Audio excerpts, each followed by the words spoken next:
This is just in the jungle. Now you've got clubs in the jungle, you got markets in the jungle, you got car dealers in the jungle, you got buyers of diamond in the jungle, you got people selling water, selling bread.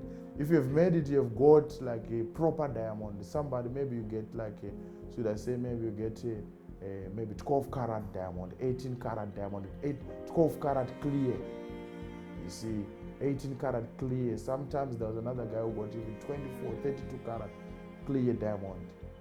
So you made it, because the buyers possibly they can offer you like, I'm gonna give you $12,000 What are you gonna do with $12,000 in the bush? If I'm not mistaken, I spent more than 3 months, but you can't count. When in the jungle, there's no more dates. You don't know exactly, but you just know I've stayed longer here. So sometimes you can dig. I still remember once dig one hole. When I just dig a little bit, it was soft. Ground, I'm just thinking I'm gonna find it. Then I saw there's like a body of a human being in a shed. Then I just leave it and I just move. There's no way to report it. It's not a formal world. It's in the bush.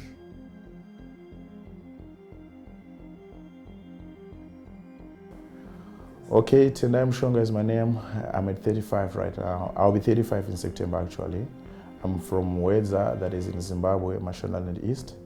I'm a Shona. I'm the firstborn in my family, though my father have 2 wives, so I'm the first on his second wife. My mother is a junior. I grew up mostly living on a peasant farming, which means like we do agriculture and everything, all the communal agriculture for our living. We sell our crops for some more other things. My father was always in town supporting our life. Then I moved, when I was grade 5, I went to live with my auntie. So I lived with my auntie in Domboshawa. It's still Mashonaland East, but it's very closer to the town. And it happens like I lived there for 3 years. Then I returned to my family. So when I returned to my family, I can say I was at the age of 12 or 13. That's where my adulting life from a teenager started. So I schooled at a high school that is less than a kilometer away from our home. There was a primary school that I once attended.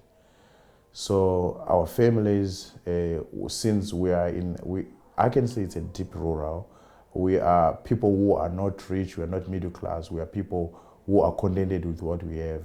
Like I've mentioned earlier on, like some other days we even borrow a matchstick, or sometimes there's no way to borrow a matchstick. So in a night we can sleep on whilst making sure the firewood is on, so that the next day we'll have fire. Sometimes we even borrow salt. Sometimes in the morning we go to school with a roasted maize, with tea without sugar. Sometimes the tea that we use is our homegrown tea, not actually homegrown, but the bush tea that we get in the bush. Then we just put the leaves in the cup, then we boil water. It's just to make sure that you have something in your stomach and go to school. Fortunately, all of my siblings, I have 2 sisters behind me and half brothers from my father's side, and the other extended from my late young, my brother's brother, my father's brother, the young one. So fortunately, we were all, like, I cannot say intelligent, but we were all good in school. So it was just the motivating factor that one day we can live a better life out of it. So I attended my ordinary level. I passed on average. Though there was less confidence from my parents, my father had less confidence in me because I was kind of a notorious boy at high school, around Form 2, Form 3. Yeah, there was a time I met some other guys at school, then they discovered that they know that my father smoked weed, because it's a community, they know that my father smoked weed, so they connived me that if I can sell some weed to them at school. Those were senior boys at school. They were like Form 4s. I was Form 2. So those senior boys, in exchange, they'll give me money. Then at least if I get money, I will be able to buy something at the break. I would be able to sometimes get a better looking shirt at school, because there was extent of a time where I will go to school with a shirt that you can see on yourself, like this have been overwashed. So since I could make some side money and get a better shirt, or get a better trousers and stuff, I started selling weed, I mean ganja, to those people, to my schoolmates who were in Form 3, Form 4. At that school, that particular time, there was no A-level, which is Form 5 and Form 6. So it went on. Form 3, Form 4, I passed the Form 4, that is the ordinary level. Then my father, I was accepted at another school that was not the one in our hood to go into my A-level there, but my father, he said there was no money. I'm not sure if he did not have interest on me, on paying as much as far as that I was a notorious guy in school. I was notorious in the fact that I was not doing girls. I was just a guy who, like, if you know, at assembly point, possibly I'm somebody who can reply a teacher, or I can say something and stuff like that, and just do any other things. I was not into girls. I was even shy of girls to the first that, my first relationship, I think I was even 22 years old after school, after a lot of activity in life. I was just started at school. So after my father told me that there's no money for me to go to another school at A-level, there was also a A-level that have just started at our school. So we were going to be the pioneers. So I joined the A-level. When I joined the A-level, so which means the jazzman is back. I was called a jazzman at school because I was selling, they call it jazzman because I was selling weed. So I was not smoking it though. So the jazzman was back, but of course the other streams were not there, but obvious because there will be other people who are in lower grades who will be also smoking, so they know me. So I started continuing selling until up Form 5, I was selling weed. Then there was a guy who I'd learned with in the previous grade. But this guy, he was now attending a certain school. It was a mission school. But at that mission school, this guy was a day scholar. His mom was a clerk in the school that I was attending. So this guy was selling weed, was selling weed to the pupils, to the other students at that school. But as he was selling to those, he was getting it from me. I was selling to him, then he goes. So sometimes I'll get money only when he get paid at the school that he was attending because he was a day scholar. He just got that vacancy at that school to start there because he was good in soccer.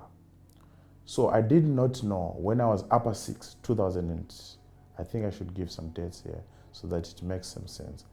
In 2007, I was upper 6 because I did my O-levels in 2005. 2007, I was upper 6. The school is Rutanera High. I've devoted my life, like I was no longer selling weed. That time I was now a church boy because I've teamed up with some other friends of mine.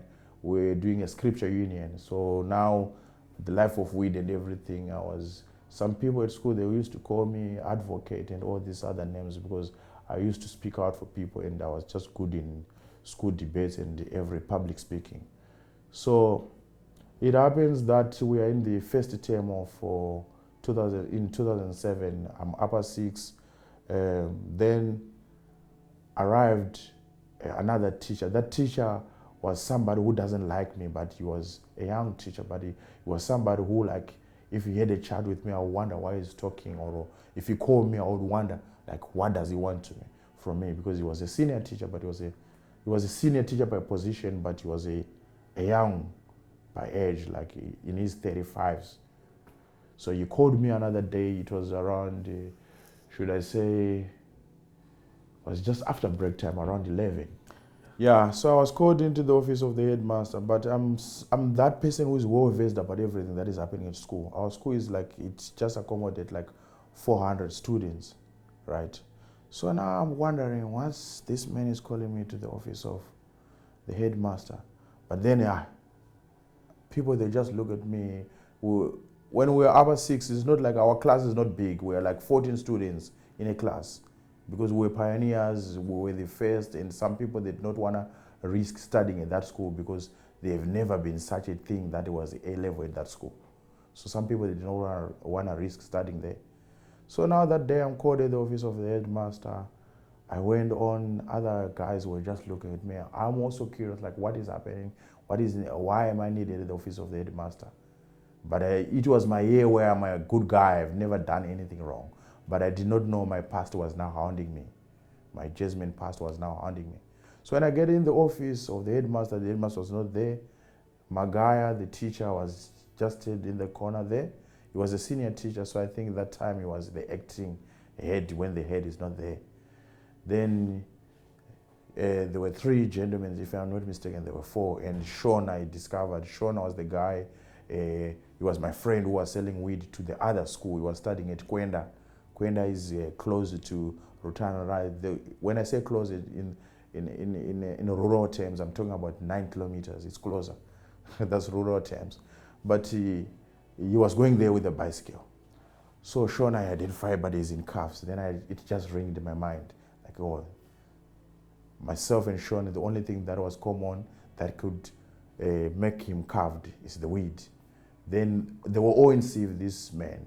Then the other one is, he introduced himself. He said, I'm Inspector Chikopera. The other one, he said, I'm a Detective Mafara. The other one, he said, I'm Constable. So with all those, I just know this is police. So then they asked me, do you know this guy? Then I said, I know him, Sean. Then they said, so just tell us. With the panic, and I've never been in hands of police and everything. I just like, let me just say the truth here so that everything will be okay. Then they told me like, okay, you'll be under arrest now because of this weed, because I just told them, yeah, I know about the weed. Then they say, where did you get it? And I pointed, it was not my weed, I was not growing the weed, but I was stealing from my father, because my father was the owner of the weed. But my father, he did not know that I was actually stealing from him. So we walk from our school, it's like 1 kilometer. So when you get, they searched in my room, I had my own room. They searched under the mattress, they said there was another opening on the mattress, they searched, but I was not keeping anything. I was a clean boy that year. And when I was arrested, it was funny, like I've just reformed, I was wearing some specs, I was just dressed clean. We're wearing black and white, so some other people were calling even professor because I was wearing specs at school. So then, from my room, we arrived, my mom is there, my mom see I'm in handcuffs and stuff. She's just surprised. Then I tell her the story in just summary and in shyness, everything is mixed there. So when the police, they said, show us where's the weed. They asked in Shona to Mbanje Zirukupi. I don't know, like if you've heard that word, like Mbanje in Shona. So they say Mbanje Zirukupi. Then I just like, okay, it's fine. Let's go. I'm gonna show you where they are. So whilst I'm going, I use the main gate because our homestead is fenced, like it's just like almost the way my father also is a construction man. So you know, you build like almost like that way it is built in Gandla there. So I took them through the main gate, going up. Then there was another homestead which was of my grandmother, but she was now the late. Then I walked them down, and it was a time February. It's like crops are high, they are green and stuff. So as I took them to that place, my mother passed through, because the reason it was not for anything, but it was just to avoid the swamps and the field that was there. But my mother just ran through the swamps and go and remove the plants. There were like 8 plants. So when I arrive at the spot, when I get with the police at the spot, they say, hey, there's nothing here. When they see there's nothing, like then they just look, then they say, but they still looking wet, like something evaporated. Then they called my mother, like there was another police officer. He was actually even, I can say he had married a cousin of mine, and our house and the cousin that he had married, my cousin's sister, were just opposite. So he was actually in the wood of in the village, he was doing his operation in his in-laws' village. So then she said, Ma'am Shonga. She called my mother, because my surname is Mushonga. She was calling my mother with like our surname. Like. Then my mother, they all had her moving in the field. There is maize in between, the maize crops are in the field, so they had her moving. Then they said, okay, wait there. Then they just rushed her, they arrested her. They say, we are arresting you for obstruction of justice. So now it's myself arrested. I put my mother into this. I'm arrested. My father is not there. But my mother, the reason why she removed this, it was not like she wanted the crops or whatsoever. It was not her crops. She knew that my father is a smoker and everything. She knew where my plans, or where the plans of my father were. But the reason is, she was trying possibly to protect to remove the evidence against my father, because she did not know when I'm arrested what I'm gonna say in the court, right?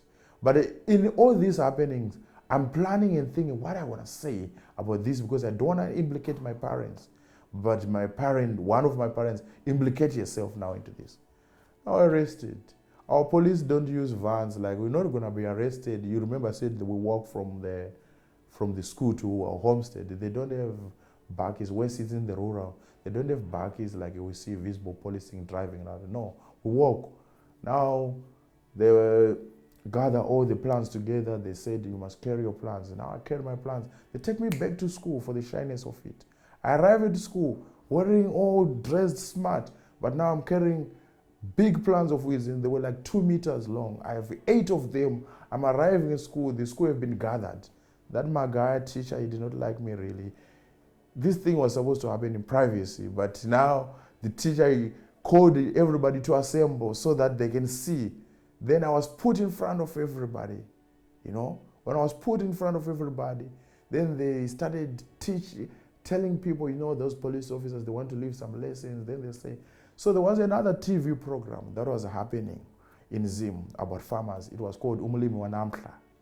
So from that, my name changed from Professor to Umlimi Wanamkla.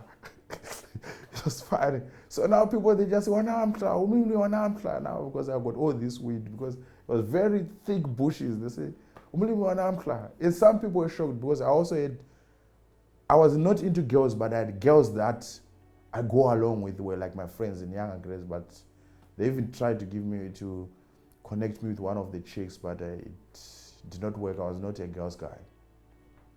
So what happened? Now they arrest me, some girls, those girls who are my friends, they are crying. Some guys, they're saying I'm a hero. Some guys, they say, leave the plans. You know, just like everything at school. And the other guys, they're like, Then into the bus, together with Sean, into the bus. We walk to the road, to the bus station. What happened in Zimbabwe about police? When police, let's say police they've arrested a person, when they have a suspect. If they arrest a suspect, because they don't have their own transport, I'm not sure if now they have. But at that particular, they did not have their own transport. What they will do, they will put you into the bus. You don't pay. They don't pay. They just get into it's a private, it's not a state bus, it's not state-run facility. This is just a public, private company. They will just get in with their suspects. So we get in with my mother, Sean. My mother, unfortunately, she was not on the assembly. They leave her behind, but they went with me. My mother, Sean, and myself into the bus. We went to a police station that is, should I say, 40 kilometers away. The police station, Sadza police station. When we get there, Sadza police station, we slept there waiting for the court tomorrow. So the next day, when we wait for that court, we sleep. We're just seated in the passage. We're just gathered in the charge office. We're just seated there. There was no like holding cells. We're just there with others. Then the next statements were taken and everything. Yeah, I had my own statements and everything. Then in that context, I just said this belongs to my.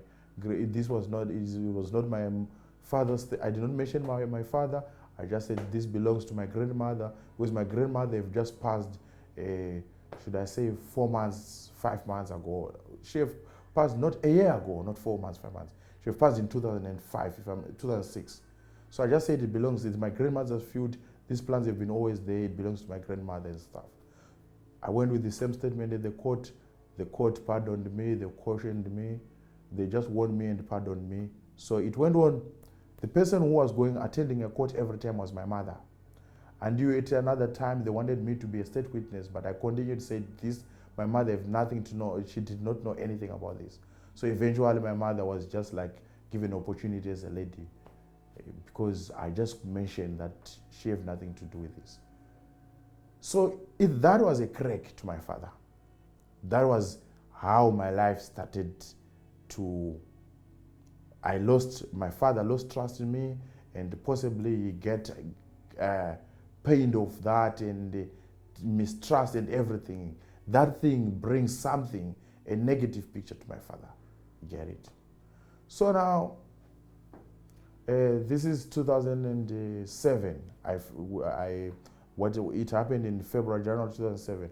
So I went into writing my examination, my A-level examination. Very nice. Well, we write in October. February, I think January, February, A-level examinations are the ones they come early than O-level examinations. But results are out. When results are out, I opted to start further, but I looked for a place. My mother, she was on my back. She said, no, my father was in town. I went to my father. I told you where I wanted to study, and my father just said, okay. Then, but it looks like he did not put much effort on me to study at a school called Neshangwe. Okay, this is 2008 now. 2007 done, 2008 the results were out, right? The A-level results were out at that school that I was a pioneer. Fortunately, I've done well. I had 2 A-levels. 2 A-levels allows you to proceed further on, but it depends with the points. So with 6 points, I could go into mass communication, or I could go into, that is media studies, right? Or I could go to social work, so anything. So what happened, I applied to another university, then it turned out they accepted me for fine arts. They gave me an option of either fine arts or social work at university. So I showed that to my father, like this is, my father, he was incapacitated, as I could see also him also. So my father told me there's no money right now. What could only happen is I could help him at home with doing subsistence farming, so that, because I had 2 of my other siblings, the half brother and the other one, they were both born in 1990. Unfortunately, the other one is late now, and the other one is born in August 1990. The other one is born in February 1990. So he said I can help those ones so they attain the same position that I have, like they also have to complete the A-level. But surprisingly, they were not going to the school where I pioneered. They were going to a different, better school, which shows there was a preference between us as his kids. There was a preference. So he wanted me to help him at home. So it did not sit well with me, man. Then he was renting also for them in where the school was. He was renting for them. But I was just studying here from home to this school that is our domestic school that I used to know since I was born. So it did not sit that well with me. So I also followed them another weekend. I followed them, I catch up with them. Then I did not come back, I did not return home. Without his notice, I did not return home. I started staying with them, trying to find out life there. So I started doing some extra lessons, teaching some, assisting, because in 2008, what was happening there was a very big economic decline in Zimbabwe. Teachers were no longer even teaching at school. It started actually in 2007. Teachers were no longer teaching at school.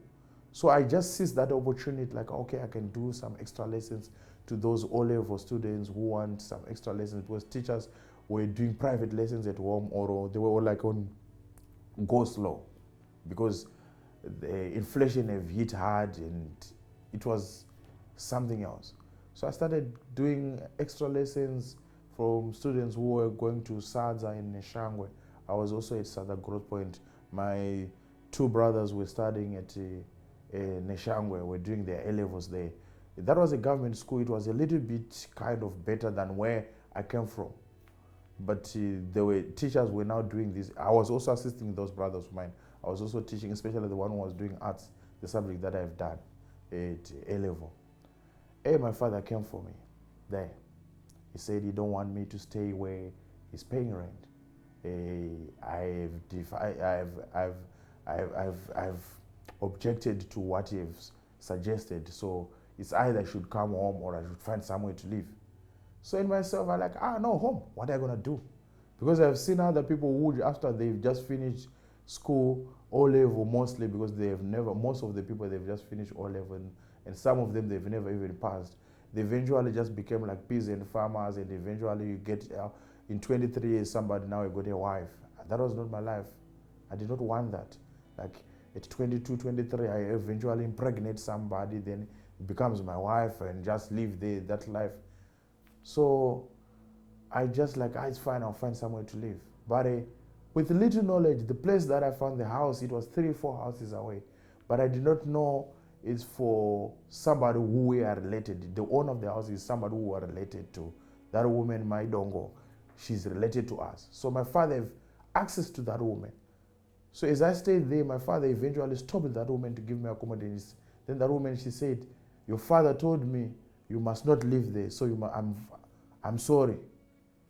So there's a day, my father came. I was there at my dongo's house. I'm just saying next month I'll see what can I do. My father came. He came with my young brother Tinashe. He's there in Zim. He came with my young brother Tinashe. My Tinashe was studying there in Shangwe. So he came with him. Tinashe went, because they always go home on weekend to fetch something, some food, and then they come where they stay. So they will go maybe after a fortnight, then they go and get something. Then, so my father wanted me to be that guy who will be there producing for them, get those things for the food that they want, or sometimes send me to them and stuff. I think he actually did. The weekend that I did not return, he sent me with something. That's why I did not return, because that was a town. Remember, I grew up in the rural, and that was a town. It's a growth point. It's different. There's electricity. I've never seen electricity for a while. I was just doing firewood and stuff. So my father came with Tinashe. Then he had a Scotch cart. When he had a Scotch cart, it's the Scotch cart is an ox-drawn cart, right? So he had come to sell some vegetables, right, at the growth point, because there's a big market, because people are living in the residential places, and there's a hospital, there's a police camp. That police where I was once logged, and there's a school and everything. So it's a community where you can sell, because the agriculture wise, we are good. Even my father is good. The agriculture and construction is very good. But now he said you will need somebody to go back with. So it was already in his mind that he will come with Tinashe. Tinashe is coming to school, but he will take me back. So he took me back, went back home. When I went back home, I spent, it's almost 2 months I've never seen them. We are inside the house. My father and my mother were one thing when they come to ideas and agreements and everything. If you hear my mother saying something, or my father says something, my mother have never objected to anything my father said. My mother will be always there just to put fire on there. So in the night, we eating in the night, then my father started saying, so what's the plans with the life and all this? Then he told me, now I've told you what I wanted. I wanted you to help here and this and this and do that. I have tried that before. After I was waiting for results, I've grown some, even right now, if you go to our home, there's a big line of sugarcane. They even, when my baby mama visited there, he told her, these are my sugarcanes. She can eat as she pleases, because I grow those sugarcanes. So now I've obeyed it sometimes. It's not like I became a rebellion. I've worked, I've done some tomatoes, I've done successful projects, I've used to sell sugarcane at the shops and all this stuff. But it was now my time to step up, so that if things becomes better with me, I can help in a better way, not to remain primitive like that. So what happened is, in that night, it was a night of talks. But those talks were like, not like I was being heard or being consulted. It was something that were things I was just being dictated how it's gonna be. But the power that was being used here is because it's their homestead. So in their mind, it's like, okay, they've closed everywhere I could stay, so there's nowhere I could go. But they forgot in 2005, myself and Kuda before, we have once give ourselves a holiday and we visited somebody who was staying in the city. We just organized our own money and we visited somebody in the city without their permission, because my father is a too strict person, very strict. Like, if you say you have to sit here for 7 years, surely that's what he meant. So what happens in that night, I went to sleep, but I was not in agreement with what they were saying, and it was looking like they were condemning me. It was looking like I was a rebel, and there was one of the worksuit my mother was given by young sisters to sell so that she can get something out of it. I took that worksuit whilst I was at Sadza Growth Point, and I have sold. So it was also something like my mother, she was angered of that. But you know a boy child when he's in his teenage. So as I was in objection, I went to sleep. But I did not want to stay there. And I discovered if I delay what I'm thinking, I won't do it. The best way is to do it now. So what happened? We slept around 10, 11. 4 a.m. in the night, I packed my bag. 4 a.m. I left. I walked with that walk from, I think it's 40 kilometers, from our homestead to Sadza, but 40 kilometers from here to Somerset, if we are talking about in a rural, it's not far. I can walk to Somerset, because I won't be walking in N2, but I'll be walking in the midst of the bushes and in the mountains and crossing some rivers. So I'll know if I cross this river, maybe before the sunset, I must be on top of that hill. By the morning, I've done that walks a lot of times. Just for context, here is Cape Town. Yeah. Yeah, so from here to Yeah. From Cape Town to Somerset West, it's like 40 kilometers, right? But in the village, that distance, I can walk without thinking twice, because I still remember when I took my ID, because our registry office was at that place in Sadza, that is. So from Mushonga village, that is Rutanera, to Sadza, that distance. So whatever happened is like, I just woke up, I take my bag, and then I walk in the morning. There was no money in my pocket, I did not even money or whatsoever. Plus, even in those days, even if there was money, the value of money today was the difference of value of money tomorrow in Zimbabwe, because we had Biera checkies, special agro check. We have all four forms of kind of money. Like, if I tell you that I was once a billionaire, you start thinking like, what are you talking about? But majority of Zimbabweans who were born or who were there by 2008, even a small child was a trillionaire, because there was a time when we talk about quad. Like quad, I don't know what, even now if I want to put in the proper context of a quad, what is it? I don't know. But I was once a billionaire in Zimbabwe. So, but the billion, of course, you could not take a taxi from here to Langa. It's a billion though. I became friends with police officers. Sometimes they'll even send me to my hood, where my village. Sometimes I go and look for staff who do trade. Money was no longer something good to keep or to have. So it was like, maybe, I still remember, you once gave me a Nokia 1208. So let's say a Nokia 1208 is equivalent to a goat. 3310 maybe is equivalent to a small goat, or it depends, you know. There were two types, like another 1200, it was the one without a color screen. If you still remember that times, the 1208 is the one with the color screen, stuff like that, the one with the torch, all those things. Those were the extras with the phones by that time.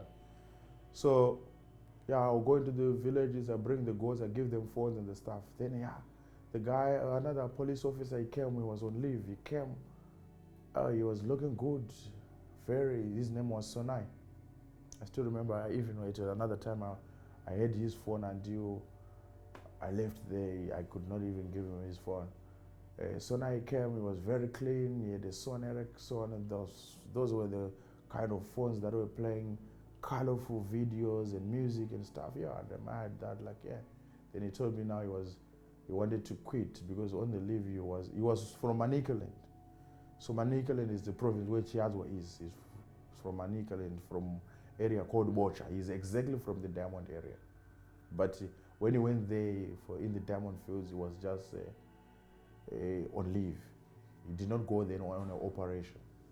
So what happened, I admired that, and then I saw some information from him. When we talk, sometimes you don't tell somebody you want to go there, but you want to get the information, but they don't know that you are doing your proper research. You are like you're interested in their story, but at that time you're thinking how you're gonna go there. So he told me everything. Then one day I just think like, okay, I have to go and see Simon and see how is his father. Then when I see Simon and see how is his father, then I will go to Chiazwa. So I left very, very, very early. Very early, like 2 a.m. When I think maybe just after 1. Then I walk, I get tired. I think I walk maybe like 14, 15 km, then I get tired. But yeah, my phone was off. So things about time, I just know that people were still sleeping, possibly early, or maybe it was midnight, I don't know. So I get tired, then I sleep at another Douala. You know, Douala is those big flat rocks that are like a hill. I sleep there. But when I sleep there, I just like, okay, I'll resume again. When I sleep there, I was going like to where that guy who I said like in distance, in relations, let's say he stay somewhere like Krabo. So now I was coming, let's say I'm coming from, let's say, should I say maybe Bot River, somewhere more than Krabo. So now I was walking that distance. Yeah, it was a distance like maybe another, should I say, 40 kilometers, yeah, from where we were, another 40 kilometers. So now then I had my things, like some other my things like cups and everything. You know, you should have a cup, should have a plate when you are going that side, because my intention was go to Chiaz when I have my jacket and everything, my clothes. So what happened? I arrived there. After I took a break at another Douala, it was that Douala, strange things happened, bruh. I hear something was like talking to me, like something is waking me up. But later on I discovered there's some skeletons and bones and that stuff. Then I resumed my journey. I woke. But it's funny, there was no GPS, there's no what, but if somebody have told you how to reach their place and their name in the village, you arrive. He just told you, you go there, you said, Kwachambiwa, you arrive. I arrived. Then I saw his father was very sick. He was not there. He was already gone to Wachiato, and his father was very sick. I slept there. Yeah, he was very sick. He was just groaning, and he was old age, man. I think most possibly was in 80 something. Then the next day I left. They said he was already at Chiazo. So I thought I could find him. I took a bus in Chivu to Mtare. So the bus from Chivu to Mtare, now we are going to another province, from another province. Chivu is the central, colonial name is Engeldon, is the central, we're going to Manicaland. So the bus, it took like because I took the bus at, should I say, bus arrived in Chivet, departed in Chivet 10. We arrived in Manicaland at past 4, 5, right? It's a journey because it passed through other places in Yazur, and you know those rural buses, they have stops, and they have things on top of them. Those buses, the carriers, I don't know if they're here. Then when we arrive when I get in Mtara, I wait for the bus that will go to Bocha. Bocha is where the diamonds are. That is in Manicaland. It's like almost like to me it looks like a desert place. It's a semi-arid place. It's a dry land. Of course there are trees and stuff, there are people living there. But as compared to where we come from, those people, they cannot do even subsistence farming, they cannot do gardening. It's just a place where there's always drought. We have known those people who they always come from those areas and come into our areas to maybe selling stuff so that they can get maize, then they put on the bus, then they go back there to trade and get something so that they could eat. So I took a bus in Bocha at around maybe 7. From Mutare to Bocha at around 7 we arrive. It's like 1 hour something. Yeah, 9 o'clock I arrive. I just drop at another bus stop because I did not have an idea. When you go to Kwachazo, mostly you will be going in teams, but not a team which is called a syndicate there. So I just drop at another bus stop. When I drop at the bus stop, you know, in Zimbabwe you can drop anywhere. You can It's not scary. You can go into any village and you present, no, I'm this and this and this. Then the first thing, they give you water, they give you food, they give you a place to sleep if you are lost. They help you if they can. If they can't, if it's in town, they take you to either a pastor or they take you to a police station, stuff like that. People are very helpful. So I arrived there at another homestead. Then there were some people seated, people in the village. It was very full moon time. Some people outside. Then I asked. Then they received me. Then they said, I want to go to. Can you give me directions to go to the fields? Then they said, no, you can't go to the fields now. It's late. It's far. You will need directions. But you can sleep. Then we'll take you tomorrow. Then they call other people. Then they gave me food. They would instruct people to give me food. Then they gave me a place to sleep. I slept in the house where men sleep. Then it's huts, in the homestead. Some of them, I think, they were even, but things have transformed. But some of them were even made of wood and mud. But there was also a modern house because it was now a diamond area, so people have access to some funds. I sleep in the morning. They make me food. Then I tell them I would want to go there to the fields. When we say to the fields, but they will say kumunda. It was like it's kind of kumunda. Munda, it's a field in Shona. Munda, it's a field. It's a field to grow things. But they will just say kumunda. Even if those people, Magweja is the people who like mazamazama. Here you say mazamazama, but there in Zimbabwean are zamazamas. So not the Gweja you refer here, not the Gweja who I am, right? So went to Munda. Sorry, sometimes when I speak for a long time, I almost speak shorter. Sometimes it's almost where Shona is the almost coming out. Yeah. Right. So went to the field. There was escorted. I was shown the direction. After a certain time, I was shown I'll walk this way and this way. But they asked me, "Don't you have you came here without a syndicate?" Okay, it's fine, but you just be careful because the field is not like here in the villages. There, people are looking for money. So where people are looking for money. Sometimes morals are lost and people, they don't have no regard. They love, and the money that they're looking for money that changed their hostages. They're not looking for money like they're working. They're looking for diamond. Where people are looking for diamond, they do anything. It's fortunately that there were no guns there. The guns were only with the police and soldiers. So I get in the field. When I get in the field, I started the situation. The first day I did not do anything. I was just walking around. Then I just learned that this place was big. It was almost like the whole, how could I say, almost like a whole Cape Flats area, like Kailicha, Mitchell's Plain, partly Langa and Pondeview combined, the whole airport and Delft. That was the whole, but there are mountain ranges in the between, so there are bases. And there's one big river called Odzi on the side, Odzi River. It's a very big river in Manicaland. It goes, I think, maybe up to the ocean, if I'm not mistaken. So it's a very big river. That is only the where I just surprised, there's water in this area because that place is very dry. You will hear the sounds of those insects. It's in the ground. It's very hot, that area, even if you can't walk barefooted. So what happened is the first day I was just surveying which base, and I thought maybe I will find a base where I'm gonna find people who are like Shona like me, but it was just mixed. Because we are all Shonas, but it's the Zulus, because sometimes it was just mixed. Different syndicates. You can't find, there were a lot of people, you can say maybe thousands and thousands of people were there in the fields, different females, they're women, and the women, you see, the man is called Gweja, the woman is called Gwejerin.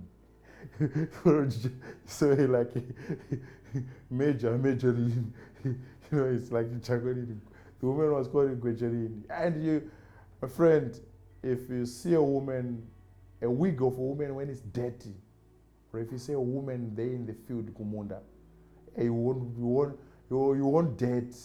You will just like, hey, because you have seen, or sometimes some of the women who have come close to you, they're smelly.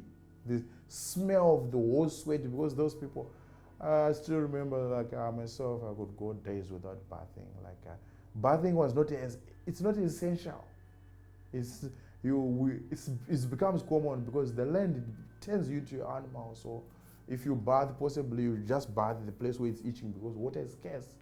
When you buy water, you buy sometimes 2 liters of water for $3 and the stuff. So you find a person is, the complexion, the color is sandy because they're always in the hose. They're always in the hose. First day I did not do anything. I just assessed and tried to find places that I will be. There were bases. There was another base called Chakowa. There was called another one Makati. There was another one called 24 Hour. The 24 Hour, it signifies that the people don't sleep there. It's just always busy. And that's where the market was.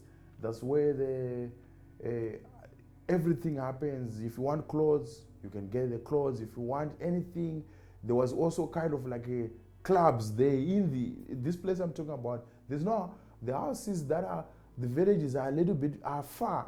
This is just in the jungle. Now you've got clubs in the jungle, you got markets in the jungle, you got car dealers in the jungle, you got buyers of diamond in the jungle, you got people selling water, selling bread, selling food in the jungle. There are even streets and everything in the jungle. Is just like that. So yeah, it was very busy, different type of experience, and you just know that I'm on my own. Now I have to do what I have to do. So then another day, first day, I managed, like, I did not have tools because I've just went there with my clothes. So you need tools to go to the field, and you need a sack so that you put your gravel. Your gravel, that's where if you dig, you put your gravel there, you take your gravel. Sometimes you take your gravel, you run because maybe the guns are blazing, the police is shooting, just chasing people, or they got dogs. They can release dogs, so you can just take your gravel, then you're gonna go and skate it somewhere. To skate is to clean and look if there's. And this we are doing without water. You know, people who are doing gold, who are doing alluvial, they can do it because they have water. There you skate with your own eyes because there's no water. That area is a dry land. So now I have to make means to have the equipment. How do I get the equipment? You can't buy it. I don't have money. Because there will be people who was, so you either wait for some people who are living, people who have made it, because other people who have made it, then they give away everything that they had, then going back as far as Harare, all over Zimbabwe, I can tell, all over, anywhere part of Zimbabwe, anywhere. Some people are coming from as far as Shaban. I've never been there, but I know it's far. So what happened? What is making it? What does it mean? What you mean? Like if you've made it. If you've made it, you've got like a proper diamond. Somebody, maybe you get like should I say, maybe you get maybe 12 karat diamond, 18 karat diamond, 12 karat clear. You see, 18 karat clear. Sometimes there was another guy who got even 24, 32 karat clear diamond. So you made it because the buyers possibly they can offer you like, I'm gonna give you 12,000 US dollars. What are you gonna do with 12,000 US dollars in the bush? There were some other people, stupid people. They buy clothes. I'm telling you, if you have never heard of a person, you buy clothes because he have been in. He said, today I'm gonna buy my water to bath. You buy his water to bath. Maybe you may possibly go to maybe 10 carats. Maybe you get like a 800 US dollars. Then you know that he can't go with 800 because he want something that's gonna 800 US dollars. I don't know, 800 times maybe. Right now we're at 18, right? 17. Let's say 20. it's like. Yeah, so let's say 16,000 rands. Somebody say, no, I can't go anywhere with 16,000 rands. I have to stay here until I get more. Then what do you do, the guy? You just buy water to bath. Maybe that day you're going to buy 10 liters because you got money. Buy 10 liters of water, he bath himself. When he bath himself, you go and buy Timberland shoes. How much Timberland shoes? You know how much Timberland shoe was costing? Timberland shoe was costing like 250 US. Timberland shoe. In the bush, things were overpriced. That Timberland shoe, if you check it, it's not, sometimes some of them were not even originals, but the people were making money because they were just, those guejas, they just want to dress nice that day. You want to go club. Not like it's on a club in town. In the bush, there was alcohol called Tambirani and Lawidzana was coming from Mozambique. Because in those days, Zimbabwe was now barely producing, was mostly importing. So stuff that we were getting there were coming from mostly Mozambique, because Mozambique is near to that. Manicaland is border. Zimbabwe, Manicaland borders with Mozambique. So alcohol was coming from Mozambique. There was Lawizani, Mtonono, some another 6-pack. It's called. It's like that. If you drink like three, you're knocked. But people could do it because they have money. Then the guy would buy a Timberland. You buy everything nice, watch everything. You think this guy, where you gonna put these things when it's done? After you drink and everything, the next day you go with the brand new everything in the field. In the field, you go with brand new. Some people, they were not even going for clubs. Some, they just buy brand new stuff to wear so that they go back to the field. They just buy brand new Timberland, everything. Buy everything, mostly because Timberlands were, because they wanted boots in them. You can't have sneakers and stuff. So mostly it was about Timberlands and all these boots, kind of like. Go back into the field with the Timberland and everything. If you get like 10 carats or less or 6 carats, you can't do as much. It depends with the buyers, because some days there will be no buyers, and then the price will be cheaper. The other days the buyers are flooded, but maybe especially weekend, the price will be higher because there's a lot of buyers. They come all over the country. They come to buy diamond, but also possibly there are less people who went to the field. So how do I get the equipment? I did not. So how much do you think they make, these buyers? Let's say that they buy a 12 carat for a certain price. I'm just trying to. The buyers were the ones who were making the most, because some of the buyers were selling this diamond as far as South Africa and mostly outside. Some will sell to people in town, in Harare, and some in Mozambique.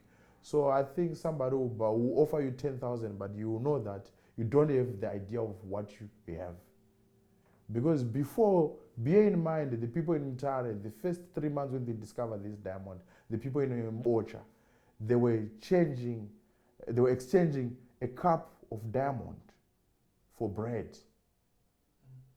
At first they did not know, until they started knowing. That's when they started like having kettles and stuff. But having kettles was not a good idea because there's no grass there. So those kettles, they are like buffaloes. They live on trees. And now they started renovating their homes, having generators and cars. I think that area is the most rural with a lot of cars right now. The most rural area with a lot of cars and solar panels and everything, like independent. There's no grid there. That area, there's no grid. If there's a grid, maybe it's now. There's no grid. There's no grid for like Sabo Eskom. There's nothing. But right now, I can tell you, because possibly the mine became a state thing, and by that time the state have covered. They've put a fence. But sometimes we'll break the fence. We'll cut the fence, get under the fence, get into the, because where they fenced, there was another place called Mbada. Mbada is a leopard. So Mbada is, if he's saying, no, I'm going to Mbada, Pahasha, he's telling you like, I'm going where the danger is, but you know where the danger is, that's where it is. Because that place that was fenced was the most, like, you don't have to dig as much. You dig just like 30 centimeters, you get something. Mtaka wako, like Mtaka is the sand. It's that language in Manicaland. The sand, your gravel that we have will be rich if you just dig like 10 kgs in that place in Pahasha. From Pahasha, you'll get something. But yeah, I was scared to get Pahasha. I've never got in there. I just wanted to get closer, but the guns started blazing. Then I know I can't get in there. But I've been in the field. But how did I get? One day, there were guys who were leaving. Then they give me the range. They give me their stuff and stuff. Then I went. They've made it. Then another day, I spent another like 2 days. I did not get anything because I used just to get. I was not very fortunate. I was just getting 6 carats, 8 carats. So you can't go anywhere with that. 6 carats, 8 carats, 200. Sometimes it's 250. Sometimes it's cut because sometimes you hit it with the red. So if it cut, it's like condemned. It's not. Sometimes it's cut because you have hit it with the range. Or sometimes it's not clear. I thought diamonds don't cut. Oh, they do actually. They break. Sometimes now the stone have hit with the rain, so sometimes it's condemned, it's not clean. So now, what happened is there was a time I spent 2 days without getting anything. I did the worst. But it's survival of the fittest. I didn't get for 2 days, but I needed food. So that night I was like, I went to sleep next to the other guys. So these guys, their pot full of potatoes and meat, like a poach coach. They were making fire on that pot. I just sleep next to them. They don't know I'm not part of them, because the syndicate, you'll be like 9, so you won't know who is sleeping here. They are all sleeping, they're tired. I'm sleeping, they're putting fire. They're putting fire for that pot, their pot. I'm sleeping. I'm very hungry, man. The pot is there. So I'm also putting fire, but I'm not part of them. Then I think it was around 4 a.m. or something around early mornings. I experienced of this thing of not sleeping. Then I just take that pot, bruh. I move from possibly that base, I can say, what I could say, the distance maybe from here, waterfront, right? Let's say, then I go to Athlone. I walk to Athlone. So I eat. When I eat, then I started selling some of those potatoes. Food was money. Anything that you just have, as long as it have anything to do with human livings, you could sell even any kind, anything, even shoes, even if you don't want the t-shirt, you could sell anything. So I saw I ate the potato, then I sold the remainder of the potato. I knew that those guys would be looking for me, but when they're looking for me, they don't know who they are looking for. They are looking for their pot and food. So it's difficult. When it's stolen, it's stolen. Because there were people like that who were just going there. Remember, when there's an opportunity, there are some people who just go there to go and steal. So those people who go in to steal, especially those ones who went to steal diamond or to steal those people who have managed there, who have got an opportunity, who have a discovery, they're called Magombiro. Because their way of life is just to wait for somebody to discover a diamond. Then they just go and rob. So that day I became one of the Gombiros, because I took some people's food and I moved far. I ate the food, what I could, then I helped myself. I could not keep the pot with me. I have to sell the pot. I sell the pot with the food. I got some money. I go back into the field. I kept some money with me because I sold it. I think I sold the pot with the food. I think I got even almost like $100, something like that. $100 the pot with that food. I sold it. Then I went. Then I get some, because I spent. If I'm not mistaken, I spent more than 3 months. But you can't count. When in the jungle, there's no more dates. You don't know exactly, but you just know I've stayed longer here. I was not bathing, and the clothes were just dirty. You can't. It's just something else. So then I bought them. One day I just discovered, because I had some 3 diamonds that I got. They were not big. I think the other one was 3 carats, 8 carats, and 12 carats. Then I just I know it's fine. I think with this I can go and start some small business in Harare. Let me just leave, because I'm not getting a bigger fortune as I want. Because it's dangerous there, otherwise I will get killed. Because people get killed. If you found something, if you found a diamond, when you are digging, if you're a syndicate, if you found a diamond, if a syndicate sees that you hide a diamond, even if you swallow it, they will kill you, and then they'll open you until they get the diamond. And sometimes there was a time that those protected fields in Mbada, Bahasha, like what I once said, what will happen is police, sometimes will sell a gomba, we call it gomba, the hole. Like we'll call you, Gweja, come here. Yes, the hole, there's money in this way. Because the police, they even know the ones that have money. But them, they were not allowed to find with any diamond with them. So they will even also hide. If they have diamonds, they will hide somewhere. Or they will find even the buyer at some other time when they are off, because they were living in a camp. So you mine for him, then you hide it. You share 50-50 with the police. When you share 50-50, you take his diamonds, you go and hide somewhere so that you're going to sell when he's off. So police were also selling those walls of diamonds. So then I just decided, no, this is the environment, because guns, some people will get shot. There was a dispo, the district police officer, the big dispo in that area, like what do you call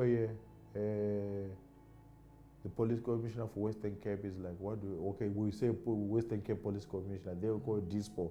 Dispo is like, is for the district, right?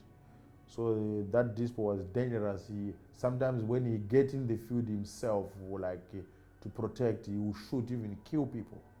He was riding on a quad bike. Sometimes he even shoot anyone he see in the field was killing. He did not care. Sometimes when you are digging a hole, you find there's a person in the hole. So sometimes the person in the hole, possibly he was murdered by his syndicate, because possibly he had swallowed, then they will just bury him down. So sometimes you can dig. I still remember once dig one hole. When I just dig a little bit, it was soft ground. I'm just thinking I'm gonna find it. Then I saw there's like a body of a human being in a shed. Then I just leave it. Then I just move. There's no way to report it. It's not a formal world. It's in the bush. There's no way to report. There's no formality. You can't. It's not accountable. So there are other people who even went missing in the diamond fields. Some people died. Their family, they just know that they went to look for diamonds, but they did not come back. Because some of them, they were not killed because they were only killed by police. Some, they were killed by their friends that they went to.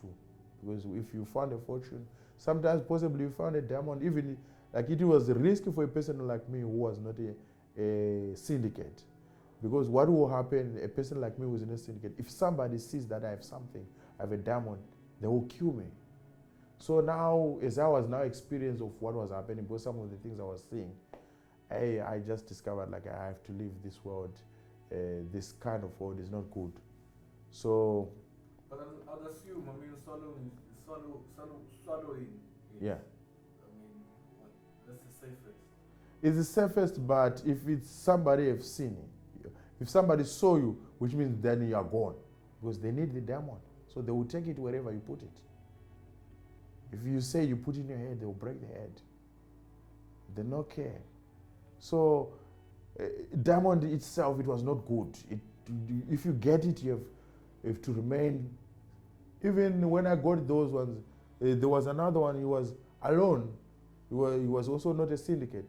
He asked me, "Hey, Gweja," because everybody just like there was a slogan like if police are coming, or if something. Let's say somebody who sing, they'll call Gweja Nyumao. They're telling you, watch, police is closer. They'll just say Gweja Nyumao. It's like alerting you, like Gweja, something is about to happen, right? That was a code, like.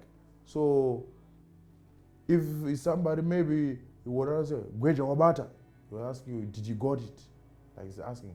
So you just no, Kadomba. You even throw something off like it's nothing, because he doesn't have to know that you got something.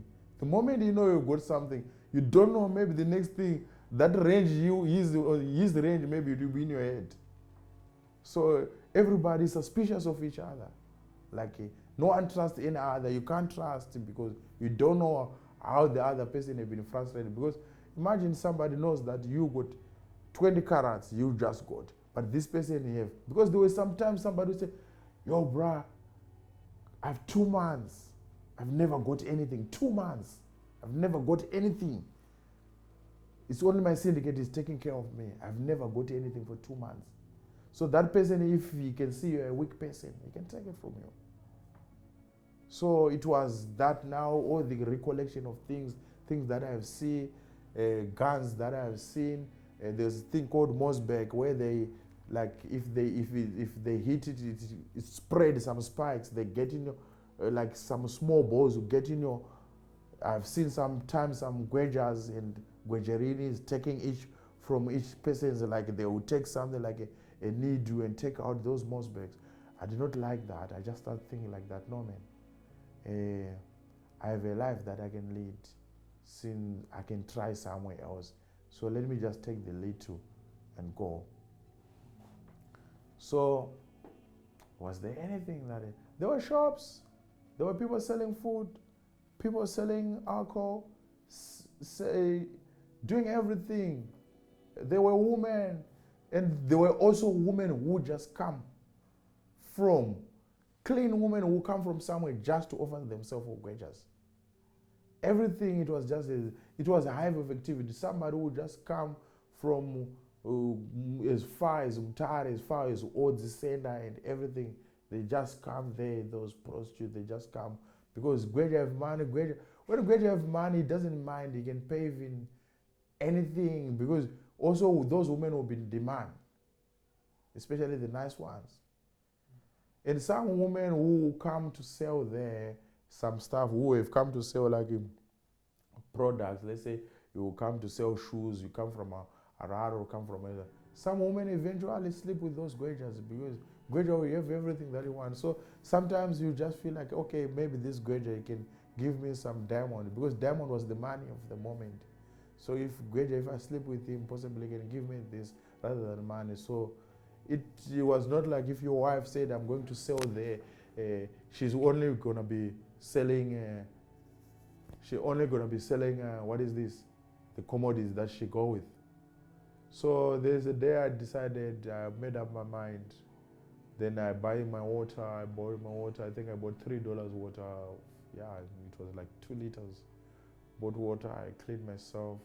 When I cleaned myself, I just throw away the things, then I walk. It was in the afternoon. Then I walk, I get myself some shoes and everything, then I walk. I arrive in, across the river, Odzi. They were going to the place, I think it's called Kwa Odzi or Chakoa. Yeah. Then we hike there, we get in Mutare. I get in Mutare, I took a train from Mutare to Harare with my diamonds. I get to my friend's house in Waterfalls. Paddy was my friend from home, from school also. We used to be very close friends at school. So then when we arrived there, when I arrived there at his home, his brother was a policeman. So I told him I'm coming from there. I was living in Waterfalls. Waterfalls is just a suburb within the city, close to city. So I just told him, no, I'm coming from. Then he said, then I have the diamonds where I've folded them in a tungsten paper. That tungsten paper that you find inside the cigarette paper, cigarette box. Then I have hoarded them there. Then I showed him, oh, that brother disappointed me. He dropped 2 diamonds. He just said, no, I don't see it, I don't. But I think he knew what he just said, he doesn't see me. So I was left with one. They were just small. The other one was like 8 carat, the other one was like 3 carat. He just dropped them. He said, then I was left with a 12 carat. Then I'm like, let me leave this person. And I get disappointed, then I move. Because the way he did it, there was no effort. Like we tried, but it looks like possibly. He just said, no, I drop it here. You know, when you're like out of attention, then no, I drop it. Then you start looking. Then I like, it's fine. Hey, I can't find this. My prince, he was my friend's brother. He was a policeman, but he was my friend's brother, so he was like my brother to me. We once stayed a time together, sometime on a holiday. So in his house, but yeah, but it's a one-roomed house. You know, there's a bed, there's a lot of stuff. Then he just like, look, it was here. Then they just disappear. But in my mind, I just feel like if I wanna continue fighting this thing, this guy is a policeman. So if I pressure on him, I'll end up being arrested. I did not want that because diamonds were illegal. They are still illegal. You can't, if you don't have rights or anything to mine, and you can't. Where do you think these diamonds end up? Besides they get to the US? Or? I think the good market. I think these diamonds possibly they go like Dubai. I think that's it. You see. I think that is an open market that you can, where the buyers are there, where people are desperate of such things. Because in South Africa, you never know. Don't know everybody.